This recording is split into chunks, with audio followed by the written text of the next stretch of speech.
All right, I'm going to give you the answer to the challenge question. This arose the other day when we got an appraisal assignment to appraise a property here in Atlanta on East Bluff. The property is in a neighborhood of larger lots, but this subject has 13.93 acres according to the listing. But when you read through the listing, it specifically says home is sold with an additional 3 acres. Okay.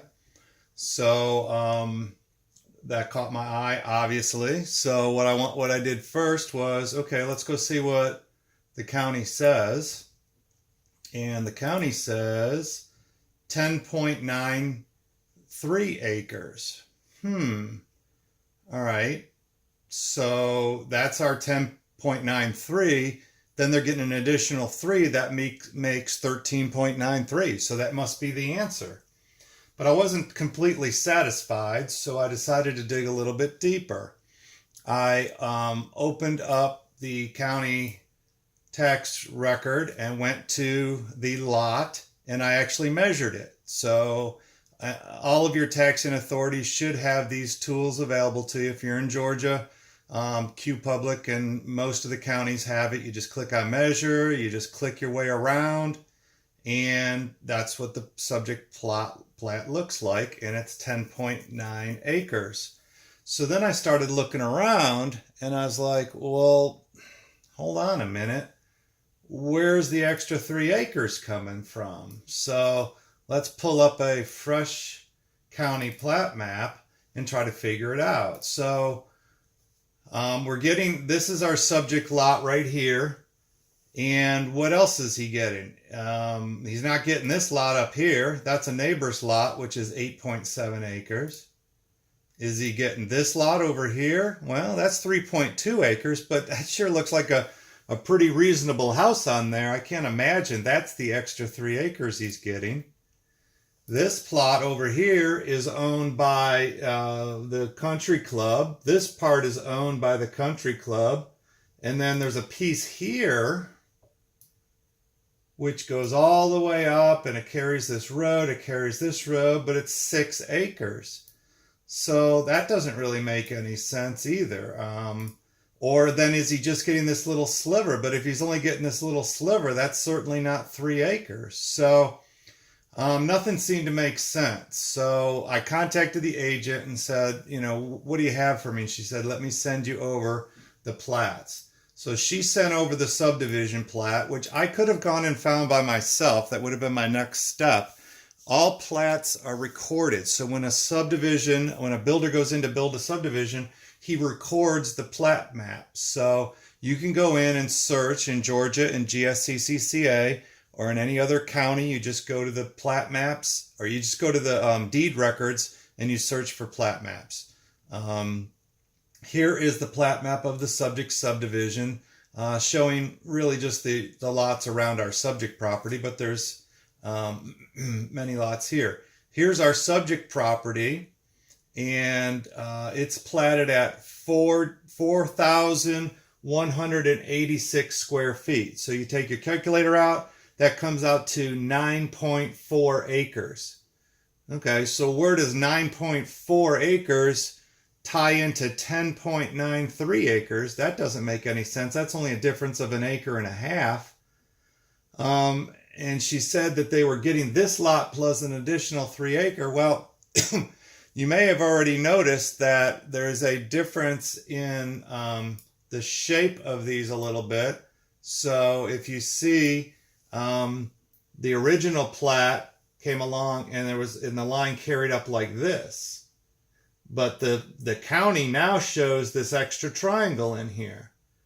So I thought, well, that might be part of it. But again, we're still not adding up to the acreage that they're getting. So what you really have to do is you have to sit down and calculate it yourself. You've got to pull the deed out, read the deed. It's not that difficult. Just kind of breeze through where it has the longitude and latitude lines, but it pretty much says the beginning point is the southerly line of lot 11, and then 720 feet from the southwest southeast corner of land lot 624, 623, 673, and 674. So if you look, I took this and I marked it up a little bit for you. You can see that right here is that point. You can see it says right here, land lot line, and then you can see 624. If you looked at a map that's bigger, it would show 623, and then the land lots come back across over here, 673, 674. So that's the reference point that they're talking about, and our point of beginning is 720 feet west of that. So the assessor already marked 720 feet because he was trying to do the same thing. So he came from this reference point, came over 720 feet along our property line. So right there where this arrow is the point of beginning. And what this deed is describing is that additional 3 acres that we're getting. So this is the point of beginning of the additional 3 acres.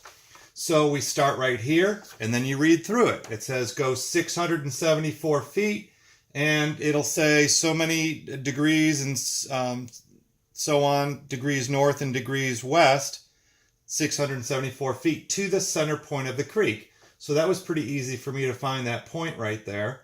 Then it says go northerly, meandering along the creek for 721 feet, and then come over 82 feet.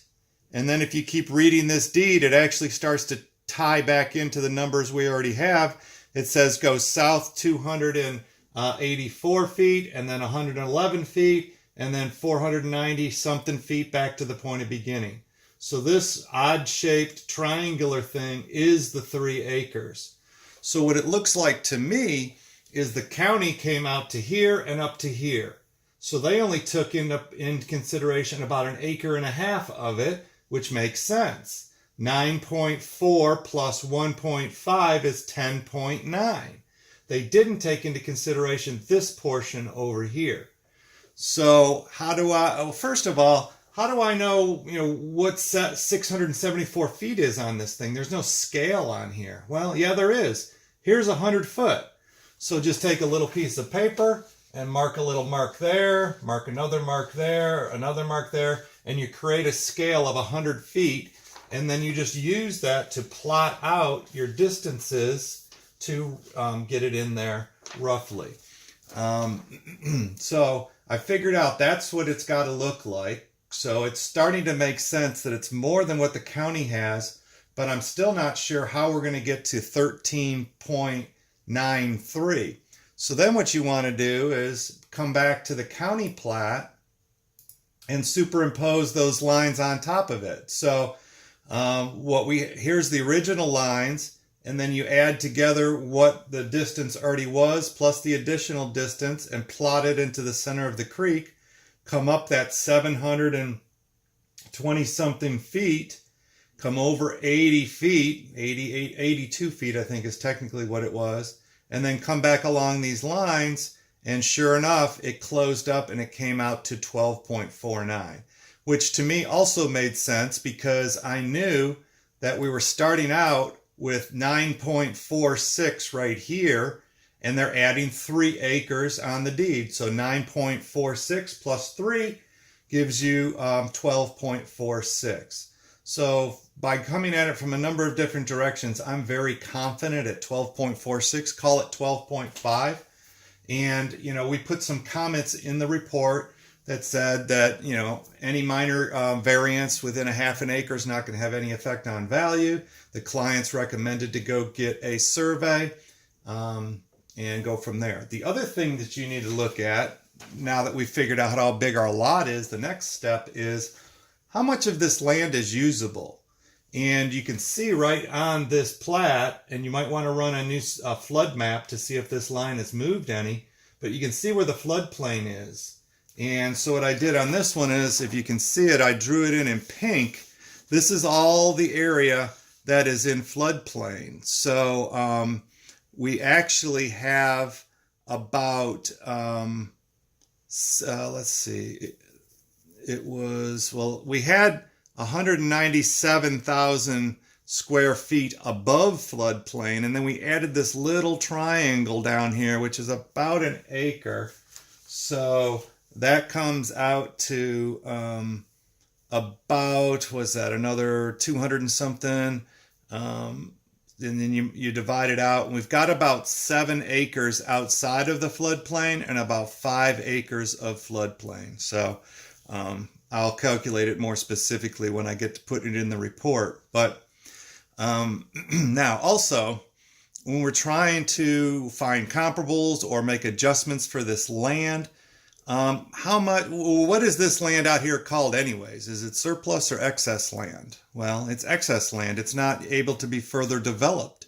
None of this lot can be further developed for a multitude of reasons. Number one, the subdivision will not allow further subdividing of the lot. Number two, even if they did, you've got a big house right in the middle right here. There's no way to carve off any other usable land, and then this part in the back's no good.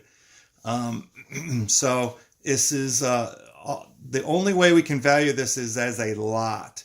So we're going to talk about this at the company meeting, how to determine what approach to take. You might get this assignment in and say it's 12.46 acres and think that you're going to have to do it on a per acre basis. What if the house wasn't even here and this was all vacant?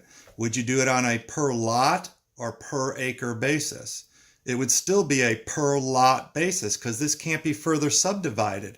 We're buying a lot. So even though it's 12.46 acres, we're going to go out, find other lots. We'll make adjustments for excess land, other attributes, and come up with a value for the lot. If you've got another big piece of land somewhere and it can be further subdivided, then you would do it on a per acre basis. So always look at the highest and best use of the property in determining which way to do it. So I split out the floodplain amount, how much the original lot, how much the additional lot was. So there's the answer to the question, 12.46 acres. Try to do that on the next time you get a lot. Read the deed and try to follow along.